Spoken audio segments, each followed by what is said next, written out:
Good morning, everyone. Whoosah baby here. We have another guest. I can't wait for you to meet them. And today we're going to talk about home births, right? A very interesting topic for me because in the city, we don't have that many. So I love to bring on people from all over to talk about their experiences and how they plan for home birth. And you're in the right place if you are an expecting parent and you're thinking about home birth or you want to know anything at all. We're here to tell you a bit about it so that you can feel like you're more prepared and make good decisions. So just to jump right into it, we're going to talk about how to have your baby at home, right? I have a wonderful guest here who is from Blissful Birth Support, Tyeanna, and I can't wait for you to meet her. Would you like to introduce yourself? Sure. I'm so excited to be here. Thank you, Terry, for having me. I'm Tyeanna Johnson, and I started my journey, I guess, with being a childbirth educator. And then my students really needed a doula to support them, so I became a birth doula. I have 5 children. And it's so fun. Always something exciting going on. Oh. And then, I live in South Texas and in this area, it's very rural where I live. And so resources are very limited. And so I'm trying to educate people on childbirth and, there aren't even any childbirth classes here. And so I am the one. Oh, wow. Yeah, it's really a great opportunity to teach, and there's a lot of people that are really embracing, the education, and so I've really had a great time here. And I am religious. I do believe in God, and I believe in being positive and finding the blessings that are in our life, even when we have struggles. Yeah, thank you. Thank you so much for coming. Again, my name is Terry Wong. I bring my friends from all over who are birth workers, right? Tyeanna's from Texas and I'm from New York. So I love to work with all different parts of public health. And like Tyeanna said, she's like the main person doing childbirth education in her area. So it's very important that we share this role and that more people reach out because they're not getting enough childbirth education in their normal situation. So here, I'm also trying to share that information. Love you to join my email. I love sending gifts and just little prizes, all things related to birth. Before we jump into the nitty gritty of the skills and the experience that you're about to share with us, Tyeanna, I want to ask everyone here, when did you first hear about home births? Did someone have a home birth, or was it in a movie, or was it a friend situation? Tell us. So this is the topic for today. I'm calling it Home Birth 101. These are a collective, like I mentioned here, part 1 of a serious planning trip that you're about to have, right? And Tyeanna's going to tell us all about how all the different things that she needed to do to prepare for home birth. Another thing I like to mention is that in the U.S. healthcare system, it is a business. So the hospital is a business. When you go there, businesses are trying to make money and they will offer you different services. So in many different ways, I like that this topic, home birth, goes back to the old ways of doing things, right? People used to have their babies at home, right? Or in the comfort of someone's home and not such a medicalized system. So Tyeanna, can we jump right into the first planning idea that we have to do? Yes, I'd love to. I loved your question. How did you first hear about home birth? I just wanted to share my experience real quickly. I had my first baby in the hospital with a certified nurse midwife, and it was a really great experience. And I'd never really considered a home birth. I never knew was an option. I knew one person in high school that was born at home, and I kind of ran into his mom like periodically, and she kind of shared some things with me. And so that was the only person I knew had ever had a home birth. And when we moved from where I was, they didn't allow certified nurse midwives in the hospital. And so in a random way, like I came to home birth, and the first thing was finding a provider. Like I said, I didn't know that home birth was even an option. And I took this baby wearing class, and the lady in the class was saying, oh yeah, I had my 6 kids at home with the same midwife. And so I was very interested, like, who was it? You know, can you tell me more about who this is? And so she gave me her information, and I contacted her, and we went in for an interview.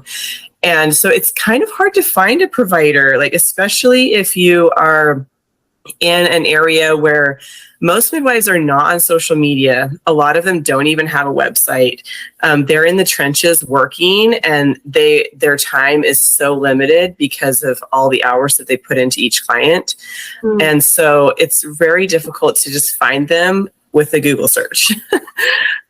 So I've lived in 3 different states, and so I've had to find a midwife in each place because I've had a baby everywhere that I've lived. And so, you know, just reaching out, like if you know someone that does like cloth diapering 101, like reach out to them. They probably know a midwife or, you know, related anyone people. in that natural birth like area. And then usually once you get into the network, then they can tell you, oh no, if I don't have space, like contact so-and-so, you know, they might be able to take you. And so, I actually found one of my midwives here in Texas. I did do a Google search because I had been asking for 3 years, like who's a midwife around here, you know, and I was not getting anyone. A long time. Yeah. And I did a Google search. Like, they're not available. They busy. Right. I don't know anybody. Oh, wow. Yeah, so I didn't, there actually isn't any midwives here in my area, but I found one that's 2.5 hours away, and she had done a news article that was on Google search. And so I found her through the news article. So, you know, if you live in a city, it's going to be easier to find somebody, but finding a provider is definitely the first step, in making sure that they vibe with your philosophies. Because even if you have a midwife that, you know, you might not like them, they might not have the same philosophies as you. And so it's very important. Yeah. And once you meet them, you start this interview, right? And I love the tip that you gave us here is like to ask the red flag questions, like just jump straight into it. Like, do we have the same idea of how birth should be, right? Or what your key things that you want to have in your birth, like that you want to try and see if they're on board, right? Because when it comes to finding a provider, whether they're a midwife or a doctor or whoever is helping you, you hope that they're like open, right? Like to what I want, because it's my birth experience, right? So it's amazing. And then like, how much time did you spend like interviewing? So I've probably interviewed like 20 midwives, over, you know, a span of 15 years. Probably the most I did here in this area, like I said, there was like 2 options. So, you know, you get what you get, but, in California, there was quite a few, but it took me a long time also to find them. And I probably interviewed 6 midwives before I chose one. And it was, you know, the last ones because I found them finally, right? Yeah. But I do think it's important to interview. And a lot of times it comes down to finances, unfortunately, with home birth, because it can be expensive if your insurance doesn't cover. But also, you know, just your personalities, like do your personalities mesh? And if you have options, I think it's really important to, you know, go to all your options and and just see who vibes with you. So yeah, for sure. And then after, is this after you would have a midwife, you make a backup plan?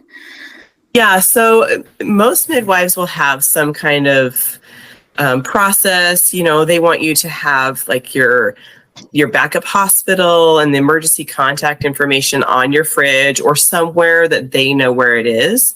And so having that backup plan A, plan B, plan C is really important with a home birth.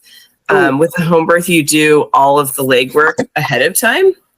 And so just, you know, you're reading, you're knowing, because in a home birth, you have to make all the decisions. No one's saying, go get your ultrasound. They're saying, are you getting an ultrasound? You know, and you have to ask yourself, well, why wouldn't I? Oh, well, should I be? You know, like these are things you have to decide. And so it kind of brings that up. And so, yeah, having a backup plan is important for if you have to transfer. Plan. Yeah. Wow. Yeah. That makes it very clear. You're just like you mentioned, you're doing this all by yourself. So you already planned the whole thing 3 times over. Just to make sure, you know, because it's you just decided to plan.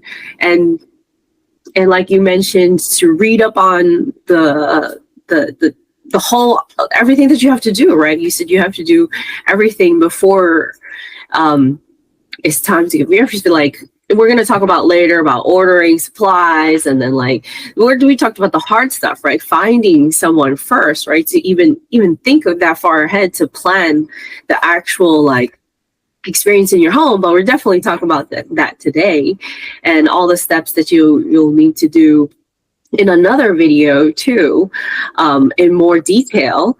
But yeah, you have to study, you have to read up on it, you have to become a home planning expert, because you're planning your own home birth.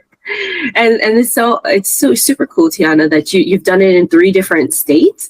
Like it's different everywhere you go. And just as you mentioned, like in some areas you have 2 choices, and then some you have like maybe 5 or a little bit more. But the more you prepare yourself with education, like you'll step into the situation, you know, doing your best with what you have. Exactly. Mm-hmm. Yeah. So, the last one is just asking questions at your appointment. And, you know, I didn't mention also, you know, there's a lot of things you have to do in home birth to prepare, like physically, but also preparing your mind is so important. And once you know exactly what you want for your birth, you know, maybe in your first one, you don't know. And so reading and doing all those things, asking questions is so important. And I found that, you know, as I've interviewed midwives, sometimes I'd feel silly asking questions like, well, what's your philosophy on episiotomy? You know, it's like, well, you're a home birth midwife. Of course, you're not going to give up an episiotomy, but you don't know that unless you ask. And so I think it's important when you have a new midwife to ask the questions, even if you feel silly, because you don't want to be, you know, in the situation. You're like, well, I thought you were a home birth midwife. Why would you do that? Oh, and, yeah. You know, so there's always, that kind of came up for me because I did have a midwife here, and then I went to a birth where they were at, and they were just doing some things that I was like, I was so glad they didn't do that to me. I just never thought that they would do certain things. And so, and I hadn't asked those questions. And so I just think it's really important to know how your provider works in each stage of birth. And then you don't have any concerns. Yeah, straight up ask the question at least once, right? Like, I've never met you before. Let's just see. Let's just make sure. Yeah. But yeah, like you mentioned, if you don't know, you have no idea. Right. And in interviews of your providers, these are very important things that you have to do. When you're choosing a provider, right? And I like that you said you want to like make sure that there's no confusion, because you said you're like, you align with this many philosophies, but not this one, you know, and then that be like something that's important to you, you know, like So just to make sure that you guys are on the same page, I hope you learned a little bit about how to plan for home birth today. And if you thought it was fun and interesting, leave us a comment. I also want you to know that by building a birth plan, right, particularly a home birth plan, you're going to feel less lost, right, about home births. Right, watching this video right now, you're going to feel less lost because you've learned a little bit more about, okay, I need to start making some phone calls, or I need to make sure I have a provider, right? And all these things we mentioned, like we're hoping that you know that there's a lot more other things to prepare in a home birth, right? But you've taken on like planning a wedding, right, yourself. Like we mentioned, this is like part 1. There's a part 2 coming up next where we go into more details about home births. But know that you have to get ready. There's a lot of things you have to do. And it's not impossible. It might seem like it's the first time you hear about it, you're like, that's impossible. I'll never be able to. And then once you meet someone, you're like, like Tyeanna said, who was that? Who was it again? Can I get in touch with them? They had how many births at home with this, with their midwife? I want to know that person. It's really fun. You're really going to go out there and be networking. And seeing who are your options, right? You might find out, like you mentioned, you have 2 options. Who am I going to now? Versus having multiple. That just worked out well. But yeah, explore your options of who you can have birth with in your neighborhood, because depending on where you live in the States, right? We're talking about the US, you might have more or less. Bigger cities, more options.